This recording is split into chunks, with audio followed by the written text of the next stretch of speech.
So I suppose just want to give you a little bit of a story from our perspective. Community Enterprise is part of the support landscape in Scotland. There are a number of other support providers, Just Enterprise providing support to social enterprises. We deliver a programme called Accelerate to people who are not currently trading but concerned about their sustainability. And there's a range of other support providers.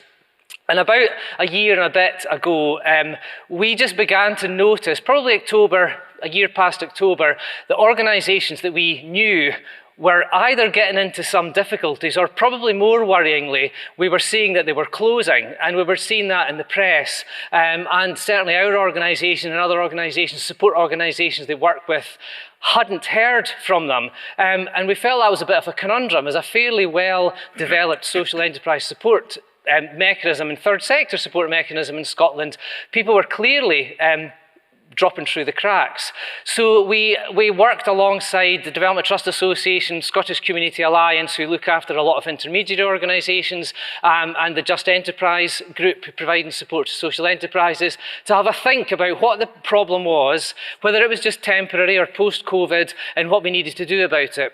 So we set up just a very quick crisis support button, which is on the Social Enterprise Support website, the Social Enterprise Support Map website, secupportmap.scot, and people can click on that. And we thought at the time that maybe nobody would notice, or it would take a while to gain traction. So it's actually very, very quickly people started to click on that button. So how it works is people will click on that, it comes through to our team, and we triage that. We're absolutely not providing all the support, but we triage those calls, we get to know them, and it's really a quick way of linking organisations in difficulty into the existing support mechanism. There's no new money, there's no new support, but it's just a smarter way of trying to pull the support together that exists at the moment. We've helped, around about 140 organisations have clicked that button. It should be clear that a number of other organisations have gone straight to maybe their intermediaries, like the Development Trust Association. We've had calls from the Scottish Government and others, other intermediary bodies, from funders. So that number doesn't include that, but that's 140 that have clicked that button. The distress, the difficulty is fairly indiscriminate. It's right across all local authorities, all sectors, sports, museums, social care, small voluntary organisations, large charities, intermediaries, support organisations. So a whole range of different problems. Often people come to us with a financial difficulty, sometimes very severe, like they can't do their salary run next week. Sometimes it's maybe just not quite as difficult as that, but they know there are some difficulties coming. But often when you dig down, that financial problem actually hides a deeper rooted problem around governance, around poor planning, strategy. So it can be board falling out, it could be big staff turnover. So there are a lot of things under the surface that we try to get to know and find a way to support those folks.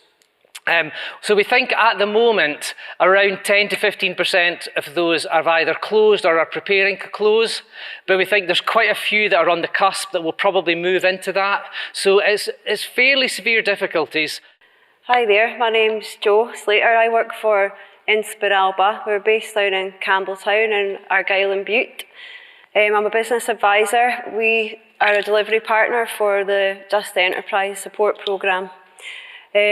I've been working on crisis support now for maybe about 2 years, so if there's a request comes in from the crisis button, if you live in Argyll and Bute, then I'll be helping you.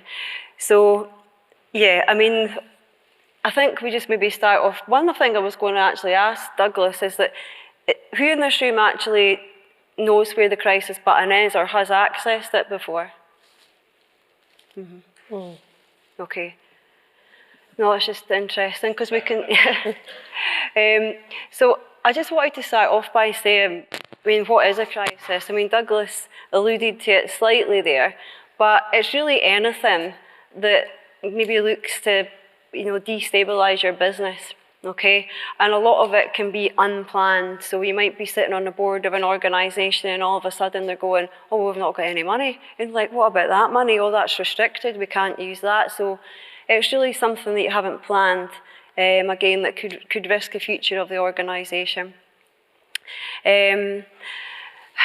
Again, just following on from what Douglas said, the organisations I've dealt with in the last 2 years, they do tend to come with financial crisis, but it does tend to be, and this is not for everybody, but it does tend to be the last thing to go wrong, okay? So it could be anything. As Douglas said, there might be concerns on the board, there might be something to do with your premises, it's out of your control.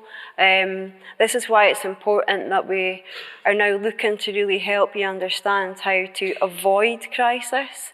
I mean, organisations close, but you can close responsibly. And certainly in my mind, that's not a crisis. It's very sad because the organisation, you maybe have founded the organisation, it may be a big part of your life, you may be really involved with that organisation, but there comes a time, and maybe we'll hear about that from the other panel members here, that closing responsibly to me is not a good thing, but it's a positive thing to do, rather than closing in an insolvent manner. Okay, so I think the message here is trying to put measures in place to avoid crisis, but also asking for help in time, so there might actually be a chance of a recovery plan. Now, if you come for crisis support through the button, I mean, if it's a Just Enterprise thing, I've worked with Douglas's organisation to help set out the triage process and also what the flow should be when you come in. And normally what happens is there is the triage phase. Okay, what do you need to do right now? The first thing we normally ask people is, do you know when you're going to run out of money? Okay, and I'll come on to that on the next slide. But then what we do is there's normally a stage of understanding where things are at. There's a lot of questions we need to figure out. And then we can go, well, actually, you're completely out of time, you're completely out of money, you know, maybe there is a closure here in insolvency, or actually, we could have a recovery plan on. And then if that's the case, then you'll go down the recovery plan route. Okay. I think, the one thing that I wanted to, if I could give you anything to take away today, I'll go on to the next slide, is what can you do? It's 12-month financial projections. So often in the sector, social enterprises maybe have a bookkeeper who will deal with their actuals, so they'll reconcile all their actuals for the month and they'll know where they're at today. They'll know how much they've got in the bank. I don't see often enough organisations projecting forward properly. Maybe they'll go, well, you know, I think we might have enough money to last till April. And you're like, well, can we see that on a sheet? Do we know exactly when your cash flow is coming through? Do you know what's restricted? Do you know what's unrestricted funding? So I'm not saying a 12-month forecast will fix the problem, will get you out of crisis, but what it does do is buy you time to do something about it. Okay, so for example, I was trying to think of examples on my way here today. The increase in national insurance payments, okay? So we all found out about that last year, okay? So at that point, in an ideal world, what you'd be doing is going into your projection, updating the numbers so you knew exactly what impact that was going to have on your business. And then you can take action to try and adapt to it, to address it. There's no silver bullet, but at least you've got some time, rather than waiting maybe till April and going, oh, we're not going to be able to afford this. So it's really forward planning. The other point is understand how much it'll cost to wind up your business if that happens. And doing it responsibly means keeping enough unrestricted funds in your reserve to wind up. That includes, as many as you'll know, some of you won't, redundancy costs. You might need to pay to close your building. But one thing that I've certainly learned in the last 2 years, having spoken to a few insolvency practitioners, is that you need to reserve money. If you are in an insolvent position, you need to pay for an insolvency practitioner to declare your business insolvent. And if there are staff in the organisation that might need statutory redundancy money, they need a case number from an insolvency practitioner to access that and to start the process. So it's worth getting some professional advice on it if you want, but it's just the fact, try and understand how much it would be to close your business responsibly, okay? And the last thing is something that Douglas touched on as well. This is the early warning guide. So the one I really like that we've been using quite a lot and the crisis support is the one that an organisation called Locality designed. It's not all about money and finances. It sets out, I think there's about 10 questions, but it covers the whole scope of your business. So things like, are your suppliers waiting to be paid? What was another two? How much money do you have left? But there's various things. It's not just about the finances. They don't spring to mind straight away. But it gives a really good insight into the health of your organisation. And what happens is you get a scoring here, and then you go, oh, right, okay, we really are in trouble here. Or, you know, if you've got a lesser score, then you can actually take action early to try and address these points before you do head into crisis.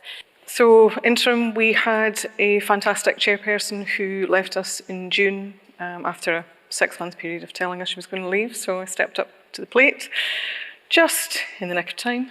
And I'll tell you a little bit about what kind of happened here. So 2024 was a bit of a hard reality for the charity. We've been going since 2000. Quite a long time, and we've been in a very fortunate position that we are fairly self-sustaining. We didn't have any outstanding loans or anything like that, but we got to the point in June 2024 where we were £7,000 short on our payroll. And to say that I was losing sleep would be an understatement. I was terrified. I was really terrified. It came out of kind of nowhere. But the reality is we should have seen this coming. We had to add money to the bank in July of 2023 when we also had a shortfall, and one of our board members stepped up to help us out there. That is at the point where we should have pressed the crisis button. It probably didn't exist then, but that's probably where we should have done something about it. So we've kind of looked at what's really been happening here. The rising cost level, don't even want to mention COVID, we don't even want to mention Brexit, but we all know about these things. This causes an impact in what we do as a charity, and we supply packs of items for people who've come from very challenging circumstances, out of homelessness, fleeing desperate situations, and we give them a pack of household items to help them to go into their home and to settle in their home. There's been a lot of statistics there from our side to understand that people who have this pack will stay within their tenancy and be stable within that environment. So that's a really important thing that we do, and that's at the heart of everything we do as starter packs. We have to remember that. So the rising cost of these pack items, we have to put in fresh and clean new items. We can't get around that. There's a reason for that, and I'm sure you can understand. We had inadequate pricing structures. This all came about. We found out there's a great reluctance within the departments that we work with. We've got 2 charity shops that support what we do, and there was a great reluctance to increase prices. We didn't want to alienate our community. We're a community resource. We're there to support people in an SMID level 1 area in Govan, Glasgow. We didn't want people to not be able to afford to come into the shops as well. So increasing prices was something that had been very slowly coming through, and it was something that we really needed to address. We had a lot of staff challenges. We had a member of staff who's fantastic in terms of helping us pulling together our bookkeeping. She does it as a voluntary role. Then we brought her on as a full-time member of staff, and then unfortunately she went off very unwell. So there's a period of a couple of months where we didn't really know the financial situation. We thought it was okay. We expected it to be okay. Day-to-day seemed to be all right. So around about June time when I took over the chair position, we got access to the bank account, and then I could see what was going back and forward in that. And I'm not an accountant by any state. I teach full-time in University of Strathclyde. I'm a lecturer there, so I've got nothing to do with that side. So really having to step up to the plate and understanding what was happening there. And it really did leave us on the brink of insolvency. It was frightening. I'm sure you maybe have experienced that yourselves. And at that moment, we thought failure was inevitable. We started thinking about how are we going to make people redundant? We don't have the money for this. How are we going to do this? It's going to be a really worrying time. So instead of shutting down, We have to thank very much Social Enterprise Scotland for pointing us in the right direction for the crisis recovery. And I went online frantically and filled out the little form online to say, this is the circumstances, we're very worried. Now, as I said, we're in a fortunate position. We do have money coming in through our shop provision. So we knew there was money going to come at some point, but it just wasn't going to come enough to pay our payroll was the worry that we had at that particular point. So I'm calling this a series of unfortunate events, and we go way back to 2022. This is perhaps when we should have started to take some action. And I have to say, we just finished in around about April, May, 2-year consultancy on setting up our strategy. That is something that I've got expertise in. I've worked in that environment for a long time. So we did this lovely strategy. We made it all lovely and branded, and it was great. And then everything went wrong precisely at that point. So as we've been running for almost 25 years, we have hit bumps along the road. We've had a few challenges in the past. If you meet me for a coffee, I'll tell you some of those challenges. I'm not going to tell you publicly, but there's been some challenges across the road, but we're still going, and we've got a really strong foundation. We've got lots of support, and we're very proud of that. So we looked at some possible suggestions as to what's happened here. We thought perhaps the government legislation, the changes to the employment requirements of national insurance, that started in 2022, went up again in 2023, up again in 2024, and we're terrified at 2025, and that we know that's coming. And we have planned, where possible, to kind of look at that. We're a small team. We employ 18 people, and I've had these very concerning conversations with people in the sector who have said, oh, just get rid of your full-time staff and just bring in 1 manager and 10 volunteers. And I mean, that would be ideal. Great, let's do that, and then we won't worry about payroll. However, because we're in an SMID level 1 area, we feel it's really important that we're an employer. We feel it's really important we're there giving jobs, and we're very much part of the community. So it's not an easy, just get rid of people and let's keep going. It's not like that. So in July 2023, we were very much running on borrowed time, but we didn't know that at the time. We were kind of still going along thinking everything was all right. Money was coming in, money was going out, it was all fine. We weren't really fully appreciating the impact, so my advice is to kind of start thinking about stuff like that if you're not doing it already. Really, and every day I'm checking the bank account. Maybe that's a wee bit overkill, but that's what I'm doing at the moment. Our bookkeeper, as I said, who did our accounts, has access to the Sage account. Nobody else could use it, and this caused a few problems because we couldn't then download information. We couldn't find out what the management accounts were looking like, and we didn't really know what the situation was like. So we were around about £7,000 short of our payroll in June 2024. So don't panic, we did manage to make payroll at that point, and we have managed to make it ever since. We're still going. But what happened next was crisis recovery worked really fast. I can only thank them so much. It really took a huge burden. As I said, I'm a full-time member of staff in University of Strathclyde. I'm not full-time on this job. So it really took such a pressure off me. I felt it was sitting on my shoulders quite a lot. They understood the urgency of the situation, and they set up an immediate call for the next day, and many of the board joined me on that call, and we told them kind of where we were, or tried to tell them where we were, etc.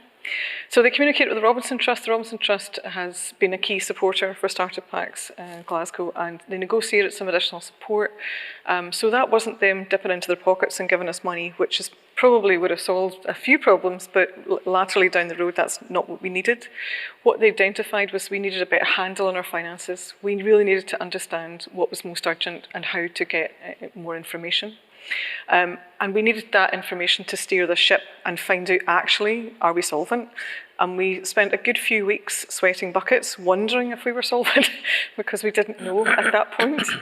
And they assigned us this fantastic accountant. We really lucked out. We got Karen McMillan, who, if we could have just handpicked an accountant, we would have definitely picked Karen. She had such a lovely grace. She had such a lovely empathy for the charity. She really understood. There was no judgment. Nobody was getting blamed. It was just such a lovely experience to work with Karen. And she came in, she spent an awful long time working with our staff, going around and finding out really what we did, finding out really about the prices that we were charging. She followed us. She brought in donations from her own home. She did loads of good stuff over and above. I can't thank her enough. She was fantastic. So Karen said that we were solvent, but it took a few weeks before we got to that position where she really fully understood, thankfully. We as a board got to work, and I can't underestimate how much we worked as a board really hard to try and keep ourselves going, because we all believe in what we were doing. We're so passionate about what we're doing. And we supported the efforts of our tireless team who are on their knees at this point, working so hard day and night to try and keep everything on board. I think a picture speaks 1,000 words, so I put this little graph to show you where we were. So I feel we're not out of the woods yet. I'm still terrified about what's going to happen in April, and we have been trying our very best to bring more funding in. We were in a very fortunate position that we hadn't really had a lot of grant applications before. We hadn't needed to do that because our little shops had supported a lot of the work that we were doing as well. So we didn't have that previous footprint, but I learned very quickly overnight how to write grant applications. And I'm very fortunate to say that we've managed to change the picture around. So we're working towards our lovely strategic plan and our goal of supporting 10,000 people within the 5-year plan that we have.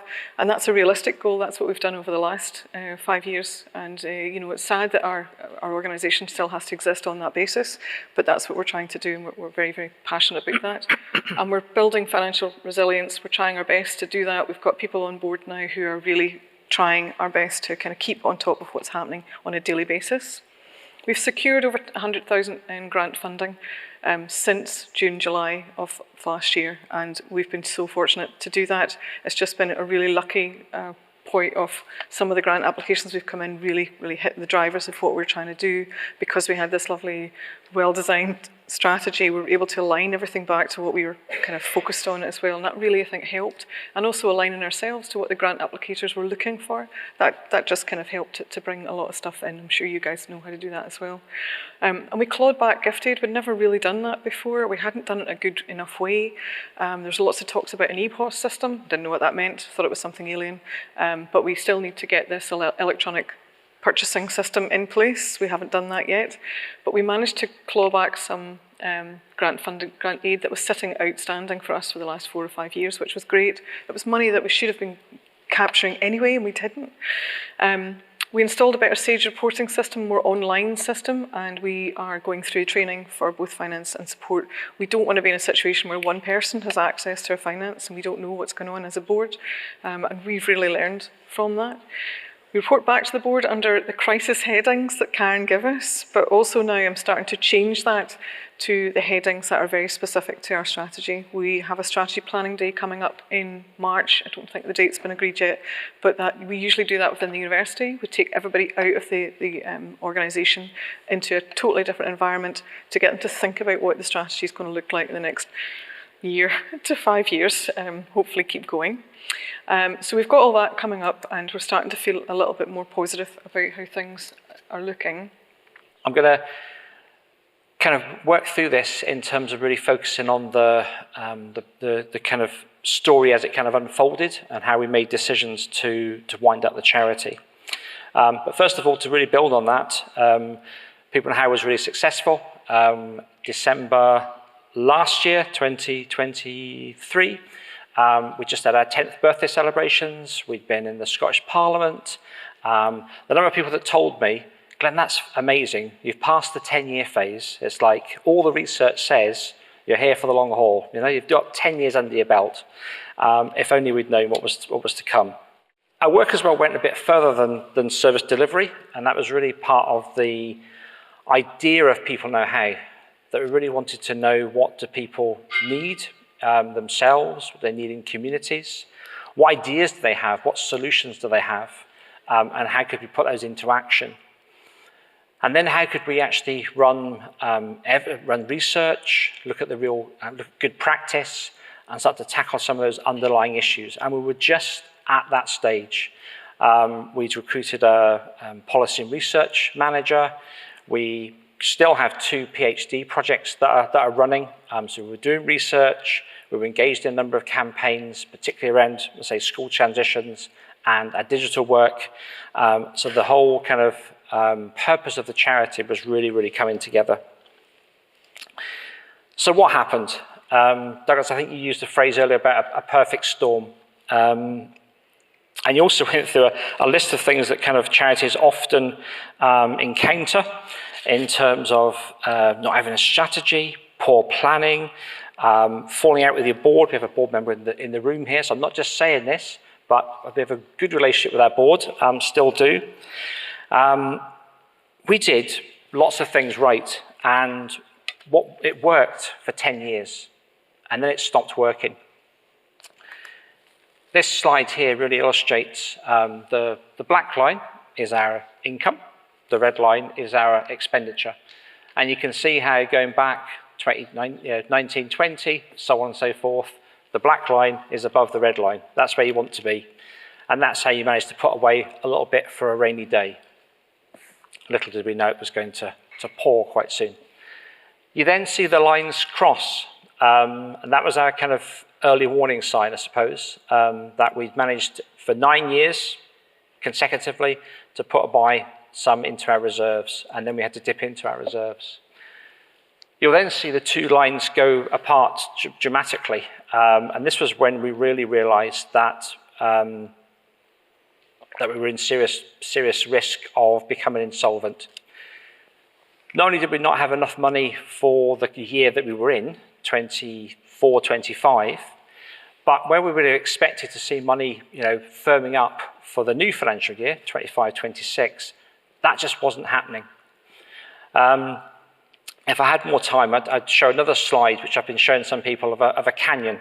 So if you imagine having, big canyon, on one side is people know how, on the other side is some funding, which you'll all be familiar with, that like you might get. You've got some applications pending, you've had some good conversations with funders, and they were all saying, we can't really tell you until March, so like March coming. And we looked at that and thought we really can't take the risk, we can't really move ahead in all good faith if we know that the money isn't definitely there for the future. So we were running the risk of becoming insolvent. So we took the hard decision to start to wind up the charity. We started with a consultation process with the 24 staff that I was showing on the screen there earlier. And I suppose to cut to kind of the real purpose of this presentation, by us taking that early action, we've ended up with not going insolvent. So as a charity, we still are in control of our destiny, if you like. If we'd gone insolvent, then all the control goes to the insolvency people, and you have debtors, and that's a whole different situation.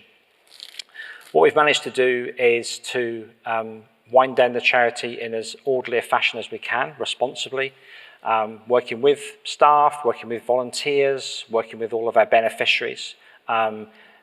It was hard, it still is hard, don't get me wrong, it's painful to go through a process like that. I never imagined when I set up a charity, over 10 years ago, that one day I'd have to sit down with all my colleagues and say that, we're out of a job. But by going for a soft landing, by acting responsibly, by keeping ourselves well away from that insolvency edge, we're now at the situation where we've got some assets, we've got some physical assets by way of a boat. That's a whole different story. But we have half of a canal boat on the Union Canal. We have an office on London Road in Edinburgh as well that is actually rent-free.